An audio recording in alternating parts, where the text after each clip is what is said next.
Добър вечер на всички, които имат привилегията да бъдат в свободна зона с мен, Георги Коритаров. Нерядко петъчните предавания са посветени на литературни теми, на новопристигнал в България писател, който представя своя книга, или за да бъде представена нова българска книга, или пък просто за да си говорим за литература, напук на всичко, което ни се случва и което гърми и трещи, особено в периоди, както сме свикнали да ги наричаме, предизборни. Тази вечер ще си говорим с Нидал Алгафари, който, колкото и да е известен като политически пиар или като човек работил под една или друга форма за неговата идея в политиката, лявата идея в най-идеалистичния, може би, смисъл на разбирането. След това, което е сътворил, неговия образ най-вероятно все повече ще се придвижва към възприемането на един човек с истински белетристичен талант. Защото неговата книга, озаглавена "Боже, защо Господ лъже", не е обикновен дебют на човек, който представя първия си роман и който е с амбицията да го надгради с поне още 2 книги, за да бъде или трилогия, или пък ако сюжетът хукне да бяга на някъде, да се опита да го долови и с 4-та книга. Впрочем, докато говоря, нека да ви го покажа. Интересното на тази първа част, "Боже, защо Господ лъже", е в това, че може би, гледай, като с игра с огледало и слънце да хванеш лъча. Ето тук ще го държа, за да го видите. Видяхте го? Добре, благодаря. Така. Не го ли видяха? Добре, тук ще го държа, да видим дали ще го видят. Ето, сега малко асиметрично. Едната камера свети и го гледаме отстрани. Сега тази светва. Виждате го. "Боже, защо Господ лъже". Така. Подходът е много интересно преплитане. Като провокация към историческото време на сюжетното действие. Ако става дума за събития от преди 3 века, 1620-1700 година, някъде там, тогава ще забележите, че вътре в действието наблюдавате неща, случващи се тогава според авторското въображение, а авторовата оценка за тези неща е с днешните ни критерии, с критериите на човека от 21 век. Така, много човешки взаимоотношения от тогава биват оценявани и представени с красотата и с пълнотата, с която такива срещи, сюжети и развитие на отношения биха били възприемани днес. И това е нещо много любопитно, защото преплита 2 типа ценностна система. Докато четях книгата си, казах, че, например, за разлика от романи като "Евангелие по Юда" на Жозе Сарамаго или, да речем, "Името на розата" на Умберто Еко, които също ни връщат доста далеч назад във времето, където обаче авторите се опитват да се вплетат в онова време, в онзи контекст, то тук Нидал Алгафари ни предлага нещо много различно. Това е опита да бъде разсечен един вековен период, разстояние от днешната действителност с нейните критерии и от случването на това, което е написал. И преплитайки тези 2 линии на отношение, дава един много нетрадиционен продукт. след секунди ще започнем нашия разговор с Нидал Алгафари, вече не като човек изкушен в политиката или в политическия пиар, а като писател. След като ви изговорих тези неща, които идват да подменят липсата на качествена литературна критика, ви призовавам да се обаждате с въпроси и мнения, ако имате такива.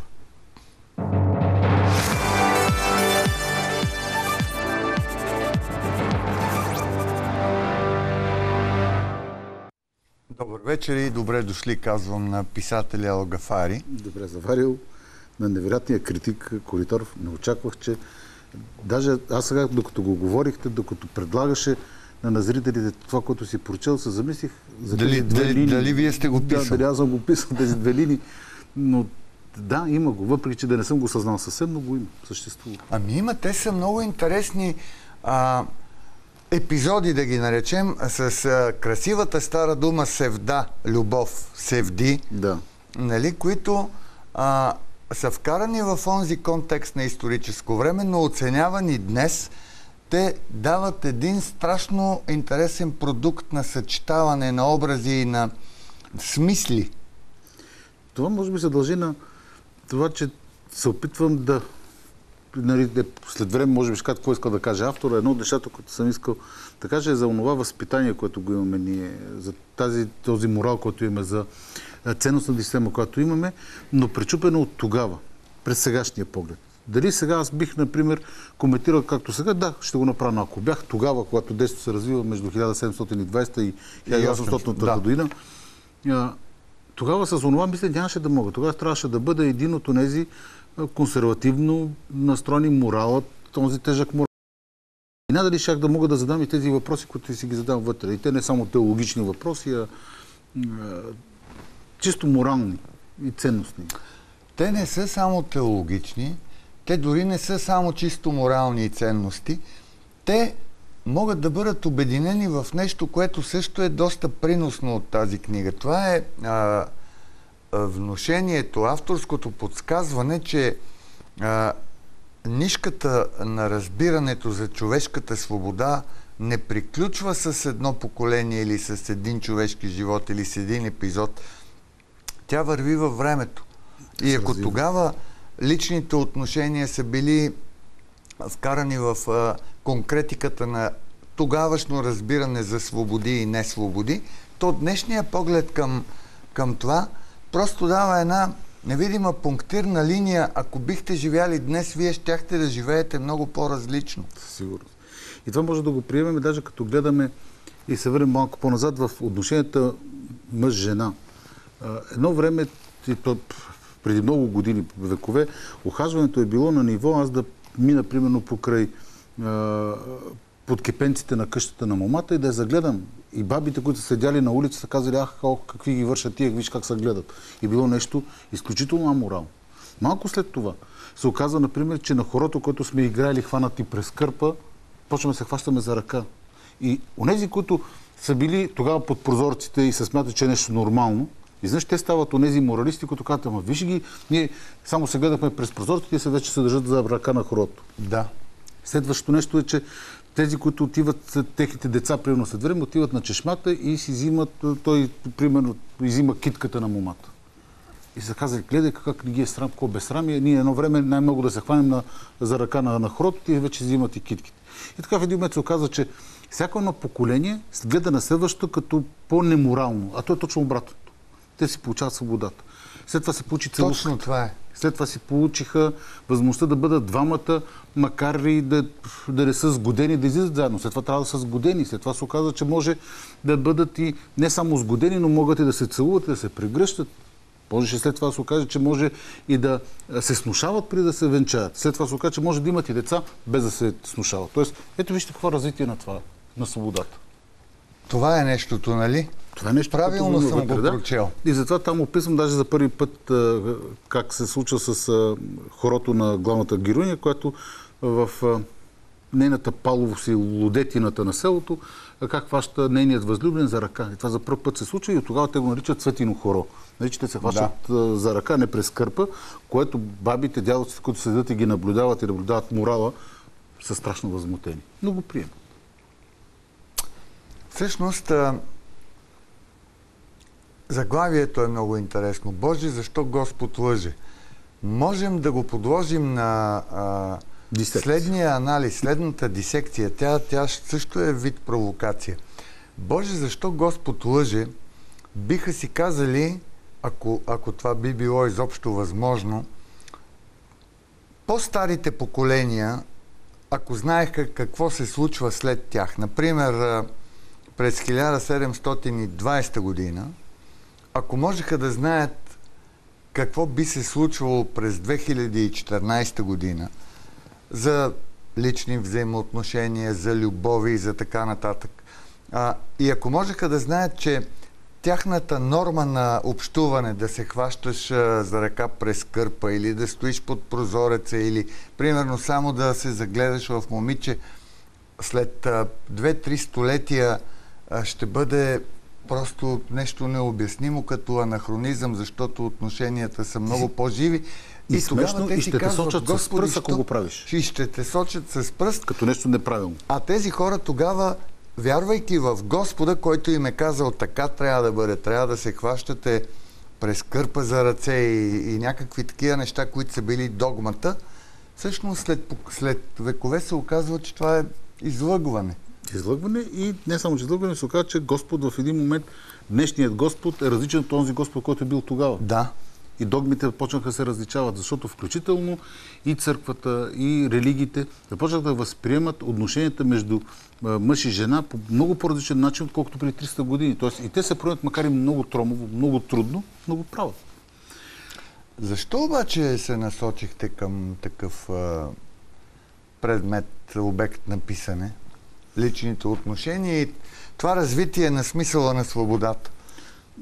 Общо то започна от това, когато се наложи в един много такъв приятен домашен разговор с дъщеря ми Александър и синът ми Николай, да си говорим с какво трябва да се гордеят. Имаха някакво нещо като домашно, нещо в училище. И аз много се замислих, дали трябва да се гордеят сега точно с Левски, с Бенковски, или дали това е нещо, което трябва, или трябва да има нещо още по-голямо. И оттам тръгна тази ми провокация, която зададена от тях или от училището като въпрос към мен, е да се зарова малко в и книжината в къщи, която имам, и в интернет пространството, в библиотеки, за да открия изключителни неща, с които мога да се гордея като българи. Децата ми се гордеят като българи, които много малко знаят за тях. Едно от нещата, това са така наречените калушари или русалии, например. Да, това е с познавателна стойност. Доста хора не биха знаели за това преди да прочитат. Видях вече, че в някои срещи, които имах с евентуални читатели, които си купуваха книгата, не знаеха наистина кои са калушарите или русалите. А това са хора, които мъжка чета, която излиза от Коледа до Богоявление, от мъже, които са женени, които са праведни, които не посягат към чашката, които са добре поставени в обществото, които имат занаят, които отиват да лекуват по покана. Те ги канат в някоя сел, като има болен и те лекуват с танц. Водени от Вакъф или Вакъф в различните места, по различен начин го наричат, но този Вакъф, който е бил нещо като знахар, бил лекар, хикимин, всичко това е обобщено в него, много мъдър човек, който ги е водил и с танца, който танцуват до падане в несвяст на някои от калушарите, се е смятало, че болестта на болния се пренася върху този, който е спаднал в несвяст, и от него в тоягата му. Факт е, че тези хора са лекували и физически болести, и душевни болести. Лекували са го и са го практикували до, да кажем, до 100 години поне да са съществували, са го правили до богоявление. За сега, за съжаление, са по-скоро в сферата на така само на представянето на театъра, отколкото да са реално. Но това също е част от една, няма да бъде грешка, ако кажем, нравствена традиция, защото това е отношение, което минава опосредствено към идеята за връщане към живота. Те не са пряко с лекарски качества, не са някакви хора, които обладават знания някакви. Не, самите, значи български народ по принцип е изключително мъдър народ. Даже и в това. Когато събереш даден брой хора, които да мислят за тебе положително, да си дават енергията към тебе, да мислят как искат да ти помогнат. До тук вече са помогнали много, в каквато да видят на болестта. А пък чисто това, което казваш, като лекари, Ватъфа го е правил. С билките, които е приготвил специално, той ги бере специално, той ги отглежда специално. Има си специални ритуали, които извършва, за да може да лекува. Той с тази вода, която ръси, дали ще бъде по челото, дали ще бъде по краката или ръцете, но го е правил. Мъдростта на българския народ се появява не само в тези калушари или русалии, които малко знаем за тях. Появява се в водата. Сега чак се разбира. Водата, че има памет, че има сега го разбираме вода. Ние. И да го разбираме благодарение пак на една българка, която работи в Япония, в екипа на този известен японски учен. Тя от Русе, тази, ако не се лъжа, професорка. Но сега започваме да говорим. А българина го знае отпреди. Той е работил с мълчана вода, с жива вода, за вода от 9 кладенеца. Вода, която да донесеш вкъщи, да изчистиш, да очистиш, да включително чумата да бъде свърста. Водата много сме знали за нея. И затова те се е ползвали, включително и Ватъфа, който е от калушарските групи. Ето това нещо, което са го ползвали хората в България, много мъдро. Много мъдро са постъпили, примерно спрямо Спасов ден. Тази история, която описвам вътре за Спасов ден, тя не е единственото тълкуване на Спасов ден, но едно от тълкуването, което се е практикувало в България или по териториите на България, защото България в момента сме една част, тя е била малко по-голямшка. Когато в едно семейство се дълъг период от време не може да се създаде поколение. Или да се продължи още с поколение. Примерно има едно дете или две, а те искат още. И примерно на 3, 4, 5 години се получава. Са знаели, че не само яловостта на жената е причина. Че може да е причината и в мъжа. Но тъй като той е бил онзи стожера на семейство, на домът, който трябва да бъде почита, който трябва да бъде гордо вдигната глава и това се е смятало за срамно, че той не би могъл да има потекло, са го измислили в този Спасов ден. На Спасов ден се праща заедно с съгласието и на попа на селото, невестата на съответния мъж, заедно с чужд мъж, който не е близък кръвно с нея, под храстът росен. И там, през нощта на Спасов ден, те двамата трябва да си покажат срамотиите на Бог и на Богородица. И да помолят, да отробата й да бъде изпълнена с живот. Когато се връща вечерта, същата вечер на Спасов ден, жената трябва да я познае мъжът ти. Под думата познае, съм го обяснявал, но за по-младите, сигурно зрители, познаването означава полуслушение. Да я познае и детето, което се ражда, се е смятало за нещо, което е съвсем логично. И по този начин те са заобикаляли онази Божия заповед, която се казва не прелюбодействай. Да. Зрител имаме. Добър вечер. Добър вечер. Заповядайте. Искам да попитам... Моля ви, оправете звука на телефона, колеги. От няколко дена това е тема за разговор. Може ли? Ало? Да. Искам да попитам господина Алгафари, защо до сега си е губил времето с политика, а не ни занимава с такива прекрасни неща? Искам, съжалявам, просто не се чува... Не се чува нищо. Просто... Чух само господин Алгафари, прекрасни неща, но съжалявам. Може би като се оправи звука. Сега, може ли пак да повторите, оправиха ни звука на телефона най-сетне от една седмица насам? Да. Искам да попитам господина Алгафари, защо до сега се е занимавал с политика, а не с такива прекрасни неща? Те наистина са прекрасни. Сега ще ви отговори.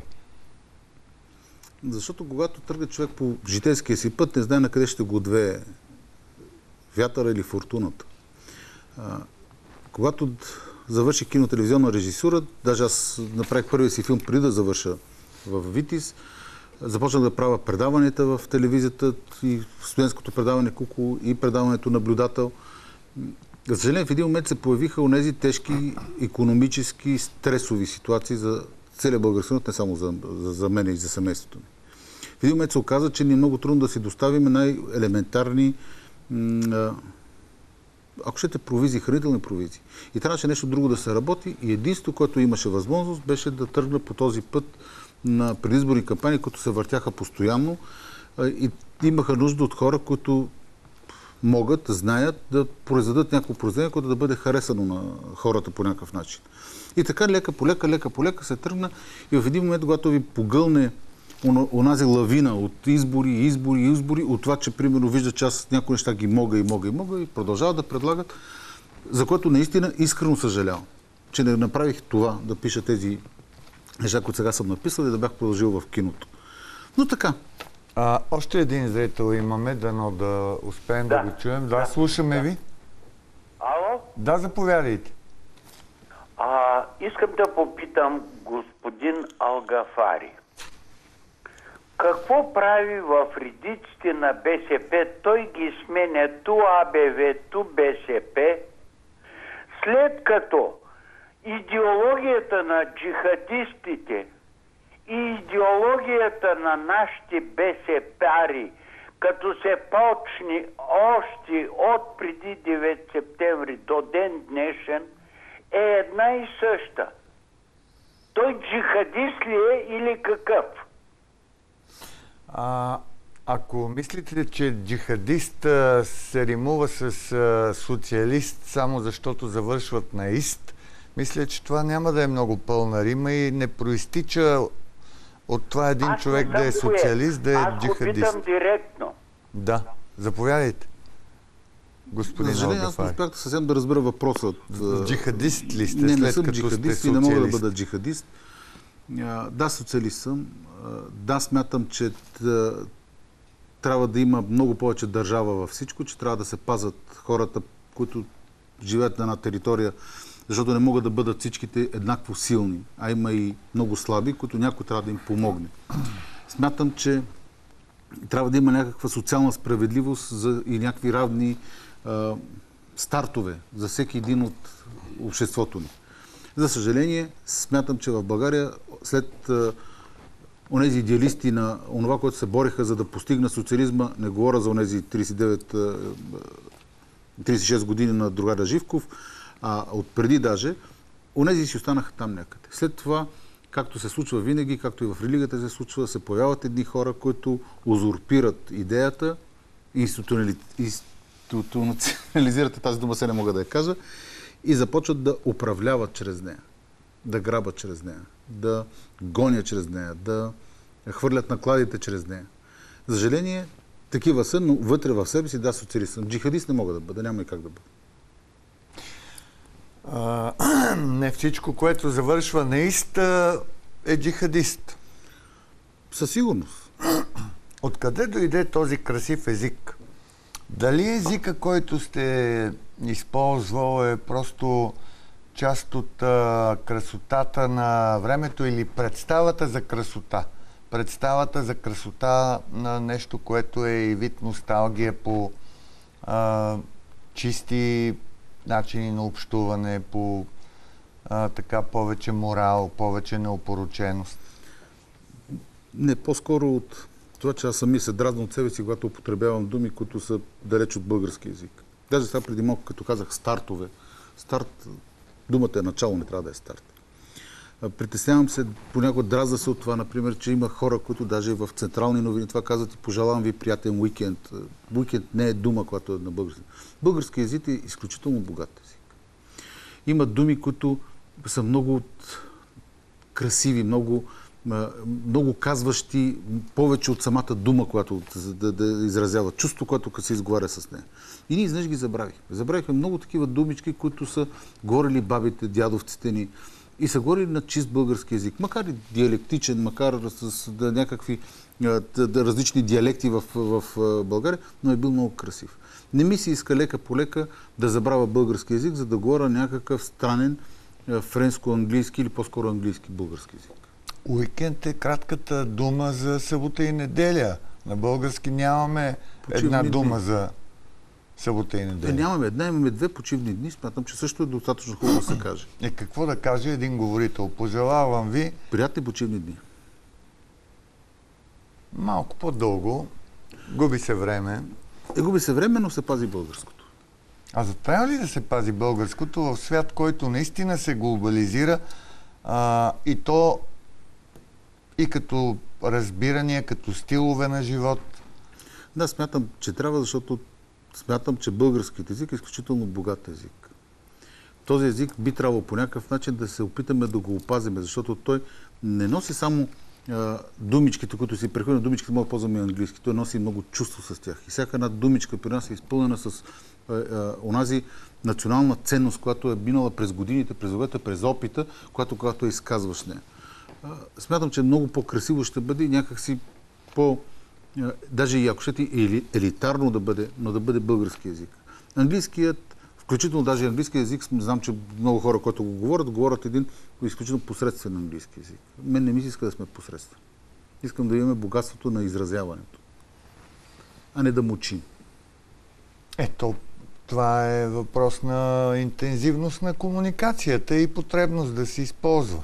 Да, но ето, например, когато се пише и в така наречените Facebook, в Viber или в които там други системи ги има, започнаха децата ни да пишат с латиница, а не с кирилица, да заменят цифри с букви, което изчезва лека по лека. А добре, след 100 години, след 200 години, какво ще казваме, че имаше някакъв език или ще намерим някъде някаква книга на български език, ще изкопаят някъде и ще кажат, ох, я виж такъв интересен език. Между другото, кое е по-трудно? И това вече е също водено и от чисто любопитство поставям такъв въпрос. Кое е по-трудно? Да се гради белетристичен образ или да се гради пиар образ на политическа конструкция, на партия, на лидер? Защото и в двете има влагане на въображение. И двете са еднакво трудни. Разликата между едното и другото е, че при едното го правиш и може да се хареса веднага, но има възможност да го прочетат и след 50 години, след 100 години и той трябва пак да бъде харесан. Докато изграждането на политически образ, той е временен, защото той в някакви обстоятелства, в които трябва да е влезнал, ти трябва да го опаковаш красиво и то е зададена ситуация. Точно след един месец може да наложи да преопаковаш съвсем друга опаковка, съвсем трета и това вече не е изграждане на характер. Там е изграждане на пиар образ, който е само външен. Това е само форма, докато в литературата или при мен в книгата, там трябва да навлезеш много дълбоко и да знаеш, че някой ден това ще се чете, може би след години и трябва да достатъчно толкова богато. Трябва да е убедителен. И убедителен. Помагат ли си двете дейности една на друга? Например, образованието, режисура, помагаше ли на политическия пиар? Политическия пиар помага ли на белетристиката? Значи за режисурата, че дали помага на пиара, със сигурност много помага. Защото режисурата е това да предложиш един продукт, така че да може да бъде гледан. Киното е изкуство, което трябва много бързо веднага да завладее, то завладява за малко, след това изчезва. Нещо като в политиката. Но дали пиара ми е помогнал за писането, може би ми помогна в това, че в изграждането на образи, които бях опитвал в годините да ги налагам, ми помогаха да знам какво трябва да търся. Нали? Тоест, когато искам да потърся образа да вникна в очите, да вникна в зениците, да вникна в ако щете в мириса на човека, в мириса на подправките пред него, това всичко трябва да го облечеш по някакъв начин. Тоест това помага. Но по-скоро обратното. Тук ще направим кратка пауза, след която продължаваме нашия разговор.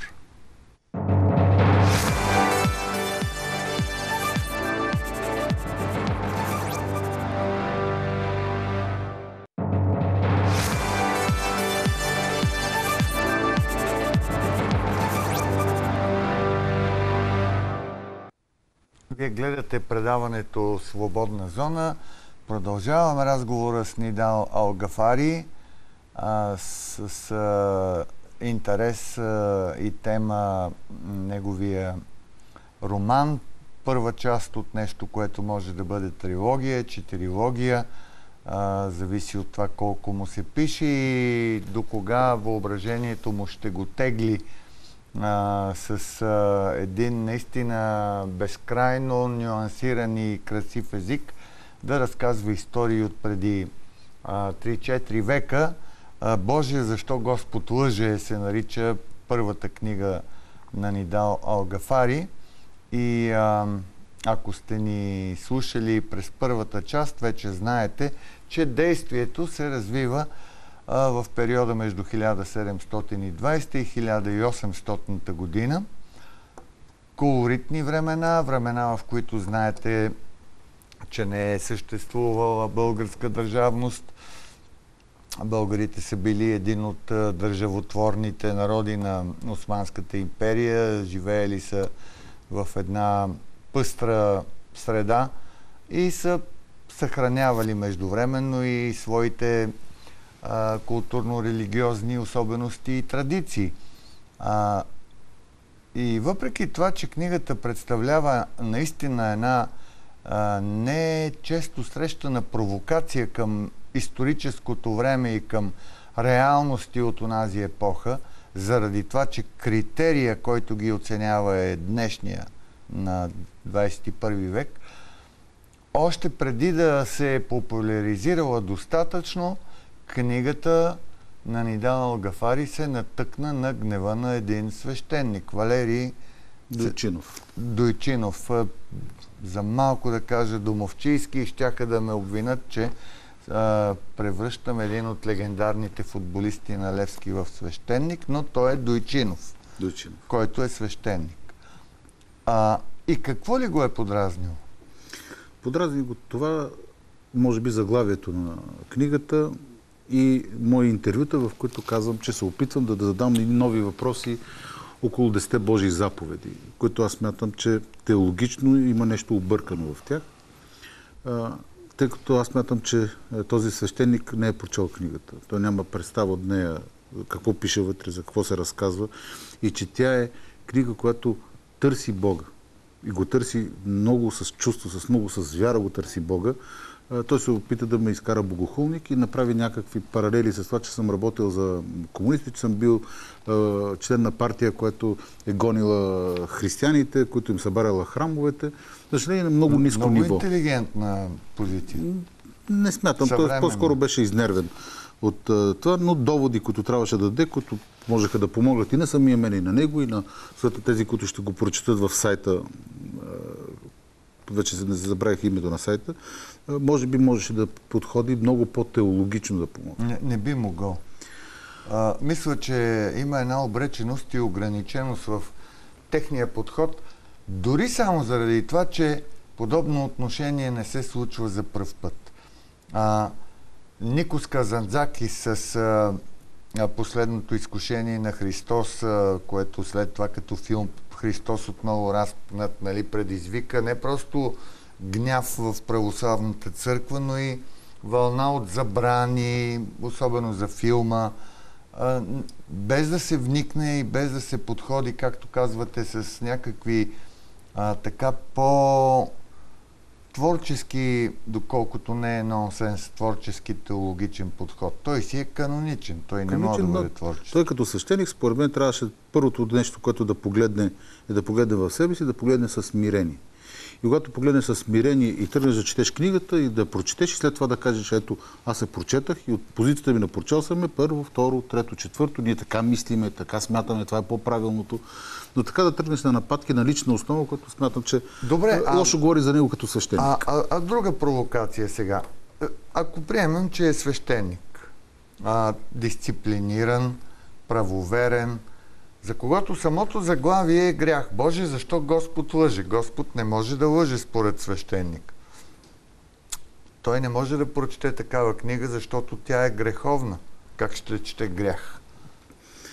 Тъй като в хилядолетията назад църквата по принцип е чела всички еретични книги, за да може да знае, че са първо еретични, че как да разбере, че са еретични.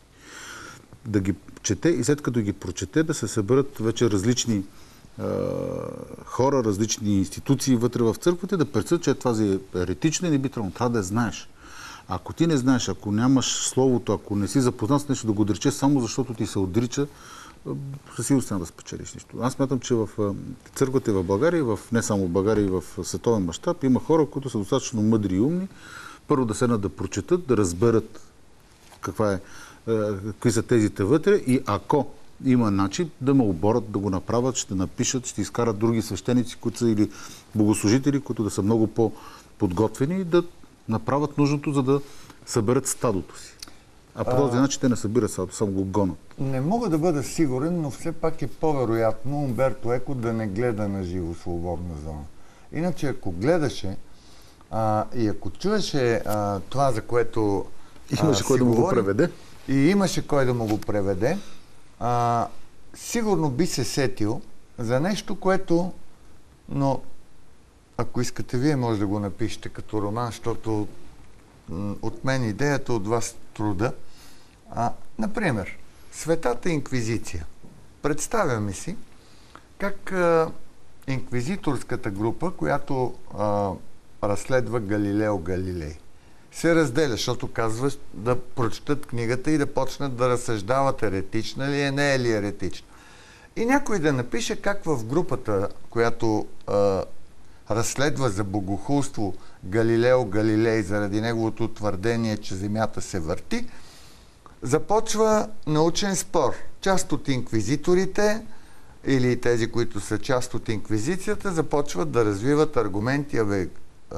Там не знам как са се обръщали един към друг, но ако е прав, ако случайно падре, ако е прав, ако след няколко века се окаже, че наистина е така.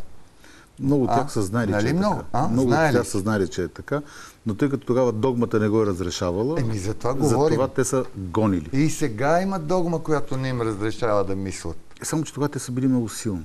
Те са владели улицата, те са владели хората, те са владели страха на хората. Едно от чувството на хората е страха, те са го владели. За съжаление, нашата църква не владее нито едно от чувствата ни. Но владее чувствата на тези, които са пряко свързани с нея или които се прехранват. Не съм сигурен в това нещо. Иначе са лицемери.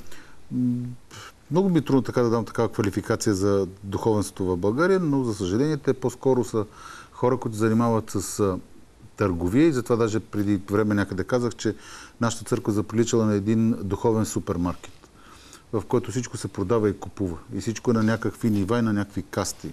Ако ни анатемосът, това болезнено ли е в смисъл? Не, те и да ни анатемосът, това си е техен проблем, защото анатемосването идва от Господа, не идва от Бога. Бог не очаква от нас. Бог не ни иска да избираме. Бог не сътворява някакви... Ама Господ лъже. Да, Господ лъже. Това смятам, че Господ е създаден по образ и подобие на тези, които го създадаха. Това са Свети Петър и Павел и техните апостоли, след това и всички тези духовници, които така се водеха, че са духовници, за да могат да управляват. Добре, не може Бог, който е сътворил всичко до една такава невероятна в невероятен такт, всичко в някакъв невероятен синхрон, с една невероятна точност. И да остави на някакви човеци най-обикновени, те да тълкуват неговите думи, въобще ако има той думи. Той, ако искаше да има някакво негово слово, със сигурност ще го изпише на небето, горе.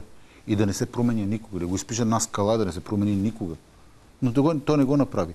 А го направиха едни хора, които се събраха на един събор и не знам дали знаете, че аз в книгата съм го описал, че на първият Вселенски събор, първото решение, което го взимат, така наречените владетели на институцията, защото не мога да кажа, че са на вярата, първото решение не е за сътворението, не е за триединство, не е за кръщението, ако щете. Първото е дали може скупените в клира да продължат да бъдат в клира. Това на първия събор, първи Вселенски събор. Такъв персонаж, освен това. Да, той има такъв персонаж. Това е също много интересно.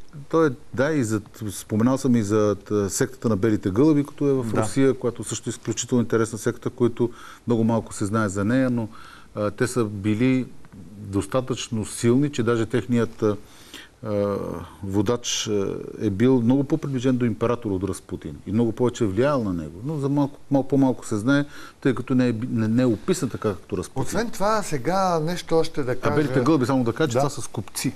И мъже и жени. Да, точно така. Освен това, което стана дума за провокация към времето, провокация към морални догми, към разбирания, към канон, това е книга, която е една своеобразна, безжалостна война, изкарване на показ на човешкото подсъзнание и разбулването на всички митове и така неоснователни страхове, които човек си е самовъзлагал или се е самоограничавал чрез тях. Чрез някои от своите герои го постигате доста убедително. Да, то го има, защото ние сме човешки същества и всеки има в себе си страховете, има чувствата, има емоциите, има си неговия таен, мрачен живот, който само той си знае. Всеки един от тези хора, или включително и ние, имаме неща, които искаме завинаги да бъдат потънали някъде, или ако може да ги изкажем с нещо, което е свръхчовешко. Дали ще бъдат чрез пророчици, дали ще бъдат чрез магии, дали ще бъдат чрез врачувания, чрез урочасвания. Но не можеш да го тъж винаги в себе си. Защото тогава се получава, че адът е вътре в теб. Той е и той те изяжда. Да. И затова искаш да го изхвърлиш от себе си, искаш да го дадеш на някой, искаш да го през нещо да го пречупиш, да го прехвърлиш. Опитал съм се в книгата да ги опиша. Има ги. Има го, да. Ето, например, тук, разбира се, на вас ви предстои да го прочетете, но за улеснение ще кажа, ето тази връзка Козма-Ангелина. Това е нещо, което е страшна психологическа, лична, човешка драма. Много пластове има в нея. И но точно тая битка... е една от видовете севди. Да. Има съществува. Севда, в която се оказва, че не само близостта, интимността между двама души може да бъде основен факт, за да живеят заедно, да съжителстват по някакъв начин. Че може това да не е основното. Че една жена, която е по някакво сечено обстоятелството е попаднала в ръцете на един човек, който е с странни сексуални наклонности. За това да биеш, това да размазваш. А тя да търси онази нежност и тя да намери в един скупен монах, в един евнух. Може ли да кажем, че тежкото поражение на БСП на евроизборите отприщи ваша творческа писателска енергия, защото видяхте колко е безсмислено да се занимавате с тях? Значи, тъй като книгата е пиша от преди 2 години, със сигурност не е това причина. Но е някоя друга загуба предходна. Тъй като преди 4 години също имаше загуба. Не, преди 4 години започнах пък сценария. Да.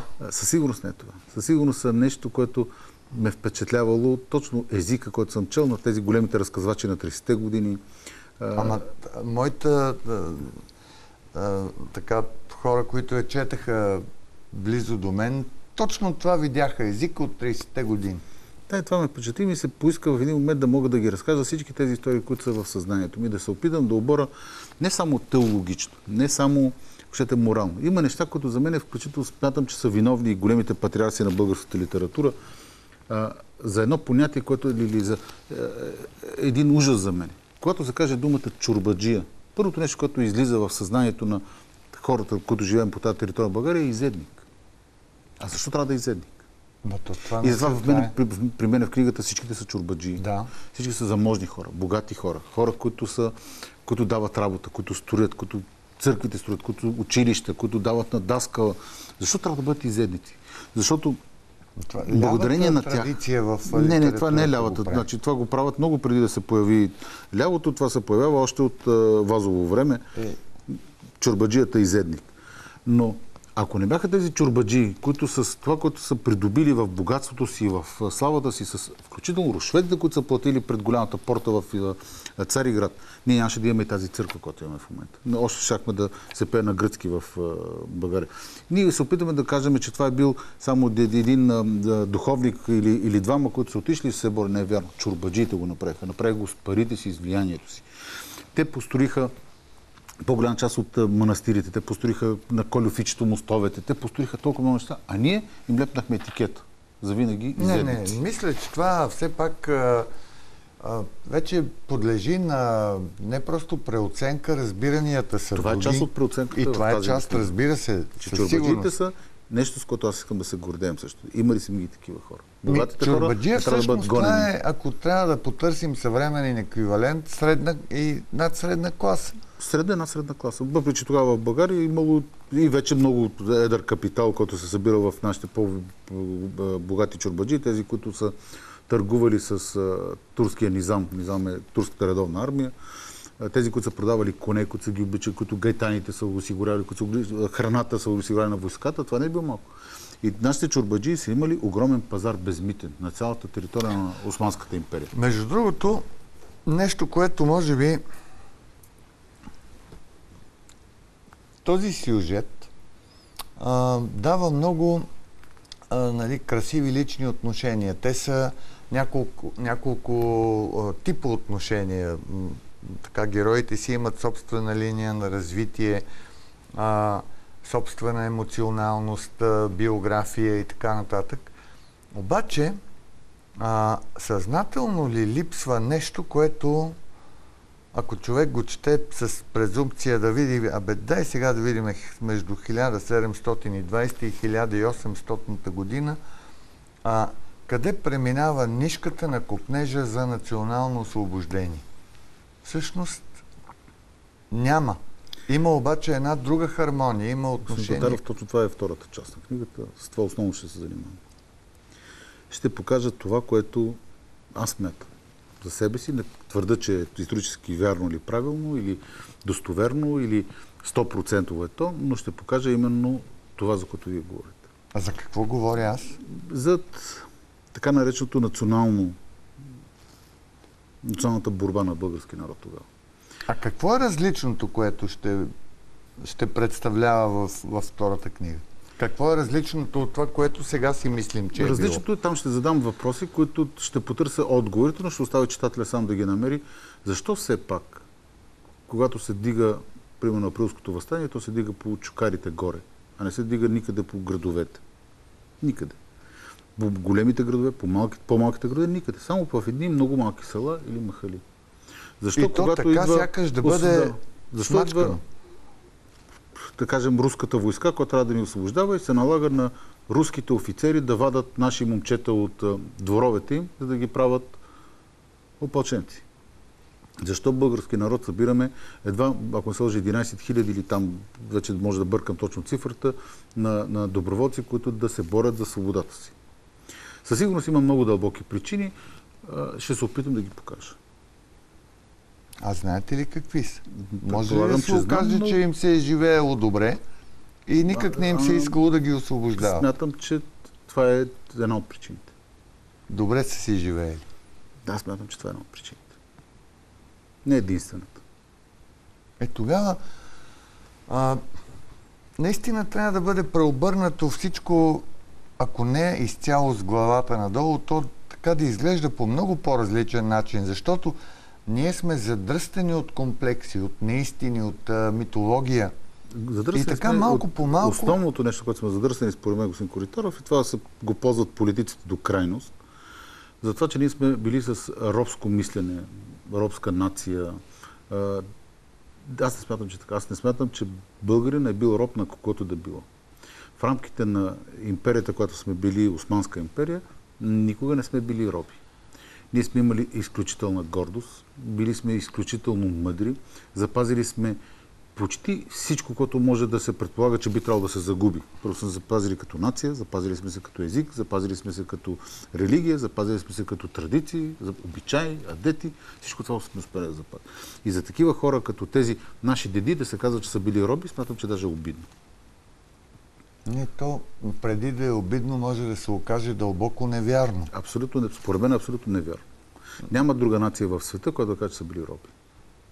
И която да се гордее с това, което си самоналага като образ, че е била роб. Да, точно така. В един момент да се окаже, че едни политици в продължение на много години, не говоря само за сегашните, през 25 години, не говоря само за времето на социалистическата идея, не говоря и за от освобождането до сега.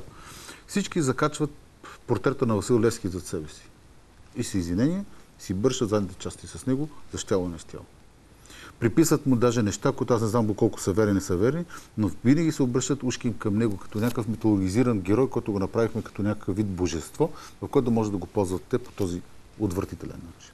Но ако във втората част времевата рамка на сюжета надхвърли над 1800 година, значи това все пак е роман. Да, но това означава, че ще влезете и до годината... Не, аз мога да събирам времена, мога да ги приближавам. Това просто ми го предоставя възможността на фантазията на романа. Аз не претендирам за исторически роман на 100%. Не. Това е прочит. Това е индивидуален всички поглед. Тези събития ще се случат там, като ще отиде главният ми герой, за да изрисува първата си самостоятелна църква и икони, които ще направи. Богомил. И той ще отиде в Триград, така съм го нарекал. То не е селцето, е един Триград, който има 3 махали, турска, българска и помашка. Там ще се развият много действия, които са в личностен характер към Богомил, но и ще се опитам да покажа това, което говорихме до преди малко, по начин, който смятам, че аз го разбирам, и да покажа едни други прочити на историята. Не претендирам, че ще бъдат най-правилни, най-верни, но нека да ги има, да ги прочитат хората, да ги видят. Една от най-интригуващите линии, така и на конфликт, на интрига, това е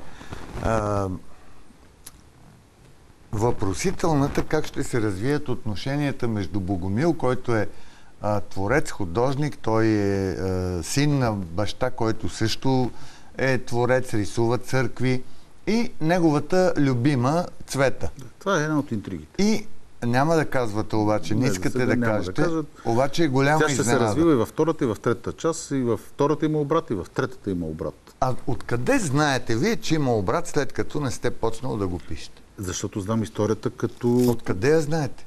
Като магистрала. Значи знам горе-долу къде ще стигне. Знаете, а дали ще мине по малки пътища? Да, знаме в най-общи линии сюжета как ще се развива. Значи не сте от този тип писатели, които сядат, пишат и така да се каже, перото ги води.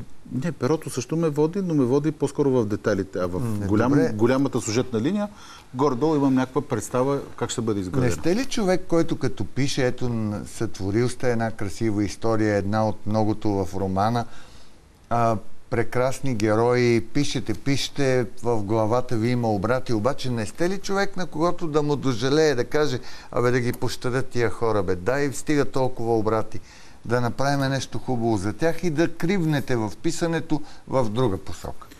Случвало ми се, даже включително има един герой вътре, който бях решил, че той трябва да си отиде заедно с неговият възлюблен Григорий за Пантелей. Да. И в последният момент, вече когато малко преди да тръгна да издам книга, реших, че трябва да го променя и да го съхрана този герой за следващата част. Че имам нужда от него и така го оставих, върнах. Има и от такива брати, които така решавам, не знам. Но в предварителната идея стои продължението на развитието на образа. Като... Значи главната сюжетна линия, която какво ще се случи с главния герой Богомил, с неговата любима във втората и в третата част и до финала го знам. Аз знам финала какъв ще бъде. Знам какъв ще бъде финала на брат му с съпругата му. Да. Знам какъв ще бъде финала. Те ще бъдат на финала, ги знам. Но да стигна до там, минавам през многото случки, които да ги доразказвам и да се опитам да изграда още малко образите. В тази битка между творчеството и съмнението от една страна и догмата от друга страна, до кога ще печели догмата? Тя догмата вече не печели. Никак не печели. Догмата започва да губи, особено в България, ако тръгна да говоря за тази догма, която е църковната, тя е загубила многото давно. Тя загуби в момента, в който загубихме онези свещеници или онези духовници, които бяха близо до хората и до техните проблеми. Както са говорят политици, трябва да бъдат до хората и проблемите, тогава бяха духовниците, беше до тях. Това е било преди 80 години. Преди много повече. Много повече дори. Но когато се превърна това в търговия, както казват, че Христос изгонил търговците от храма, но той оттам гони сарафите и менувачите. Сарафите, това са нещите така наречени ченчаджи, които са обменяли различните парични единици от Персия, от Рим и така нататък. Когато той ги изгонва, какво въвежда? Въвеждат един друг монопол на тези, които ще те кръстят, ще искат пари, тези, които ще венчаят, които ще опелото, за да те опеят, трябва да си платиш, да си купиш въбровите клонки, свеща, всичко трябва да бъде от тях. И затова казвам, че там се заприлича на много отдавна един душевен или духовен супермаркет, който е изключително мерзък, долен и избута. Според мен те ни избутаха по-скоро към материалното, отколкото към духовното. А връщане назад има ли? Със сигурност хората се връщат към духовното, но не чрез религията. Не чрез религията, а не чрез институцията църква, или институцията, която е исляма, или институцията, която е юдейството. Търсят си нов Господ. Не. Те се почват да намират Бога в себе си.